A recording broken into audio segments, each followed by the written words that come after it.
एक ऐसा राजा जिसके एक फैसले ने यमराज का पूरा नरक खाली कर दिया। पापी से पापी मनुष्य भी सीधे बैकुंठ जाने लगे और स्वर्ग में खलबली मच गई। आखिर कौन था वो महान राजा जिसने यमराज और देवराज इंद्र की नींद उड़ा दी थी? और क्यों उसे अपनी ही इकलौते बेटे की गर्दन पर तलवार चलानी पड़ी? दिल थाम कर बैठिए, क्योंकि आज की ये अमर कथा आपके रोंगटे खड़े कर देगी। ये बात है सतयुग की। चक्रवर्ती राजा रुक्मांगद का शासन था। राजा जितने न्यायप्रिय थे, भगवान विष्णु के उतने ही अनन्य भक्त थे। उनके राज्य में एक अनोखा और बेहद कड़ा नियम था। नियम ये था कि एकादशी के दिन राज्य का हर एक नागरिक, चाहे वो महलों में रहने वाला अमीर हो या झोपड़ी का गरीब, बच्चा 8 साल से अधिक हो और बूढ़ा 85 साल से कम हो, ऐसे हर किसी को एकादशी का व्रत रखना ही होगा। इस नियम का असर ऐसा हुआ कि प्रजा के जन्म जन्मांतर के पाप नष्ट होने लगे। जो भी मरता सीधे विष्णु लोक यानी बैकुंठ जाता। अब नरक में कोई आत्मा आ ही नहीं रही थी। यमराज परेशान थे और उधर स्वर्ग में देवताओं के राजा इंद्र को डर सताने लगा कि अगर सब बैकुंठ चले गए तो सृष्टि का संतुलन बिगड़ जाएगा। राजा रुक्मांगद के पुण्य को नष्ट करने के लिए देवराज इंद्र ने एक खतरनाक चाल चली। उन्होंने स्वर्ग की सबसे चतुर और अत्यंत सुंदर अप्सरा मोहिनी को पृथ्वी पर भेजा। एक सुबह जब राजा रुक्मांगद अपने शाही बगीचे से गुजर रहे थे, तो उनकी नजर मोहिनी पर पड़ी। मोहिनी की सुंदरता ऐसी थी कि बड़े बड़े ऋषियों की तपस्या भंग हो जाए। राजा अपने होश खो बैठे और उन्होंने तुरंत मोहिनी के सामने विवाह का प्रस्ताव रख दिया। मोहिनी तो इसी मौके की तलाश में थी। उसने मुस्कुराते हुए राजा के सामने एक बेहद कठिन शर्त रखी। हे राजन, मैं विवाह तो करूंगी, लेकिन आपको वचन देना होगा कि मैं जो भी मांगूंगी आप मना नहीं करेंगे, और राज्य से लेकर परिवार तक हर मामले में मेरी इच्छा ही सर्वोपरि होगी।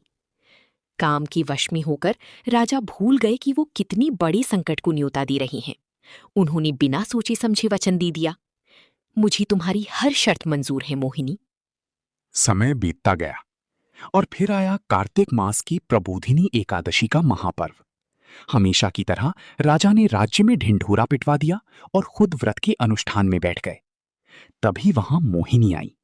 उसके चेहरे पर एक कुटिल मुस्कान थी।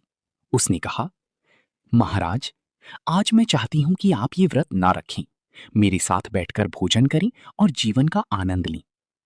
ये सुनते ही राजा के पैरों तले जमीन खिसक गई। उन्होंने कांपते हुए स्वर में कहा, देवी, तुम मुझसे मेरा पूरा राज्य मांग लो, धन दौलत मांग लो, यहां तक कि मेरी जान मांग लो, मैं सहर्ष दे दूंगा, लेकिन मैं भगवान विष्णु का एकादशी व्रत नहीं छोड़ सकता। ये मेरा धर्म है। तब मोहिनी ने अपना असली पत्ता खेला। उसने राजा को रघुकुल की मर्यादा और वचन भंग होने के पाप की याद दिलाई।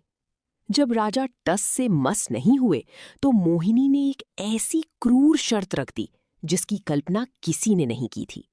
मोहिनी कड़कड़ाती आवाज में बोली, ठीक है राजन, अगर व्रत नहीं तोड़ना तो अपने वचन की रक्षा के लिए अपने इकलौते बेटे धर्मांगद का सिर अपने ही हाथों से काटकर मुझे सौंप दो।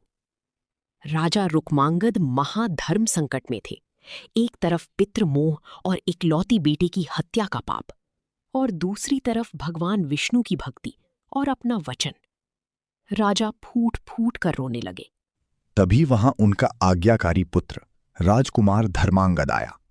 उसके चेहरे पर कोई डर नहीं था, बल्कि एक दिव्य मुस्कान थी। उसने पिता से कहा, पिताजी, आप संकोच क्यों कर रहे हैं? इस नश्वर शरीर के लिए आप अपने धर्म और एकादशी व्रत को कलंकित मत कीजिए।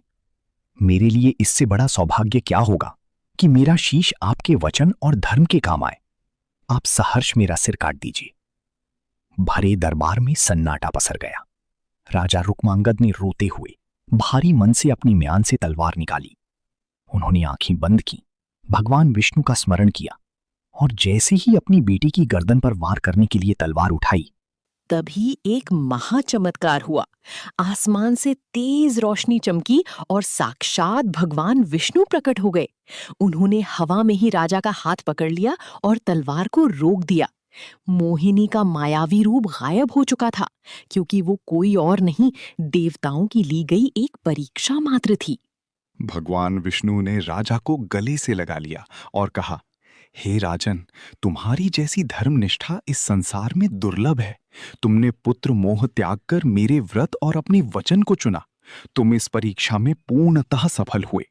भगवान विष्णु ने राजा रुक्मांगद, उनके पुत्र धर्मांगद और उनकी पूरी प्रजा को सशरीर वैकुंठ धाम में स्थान दिया।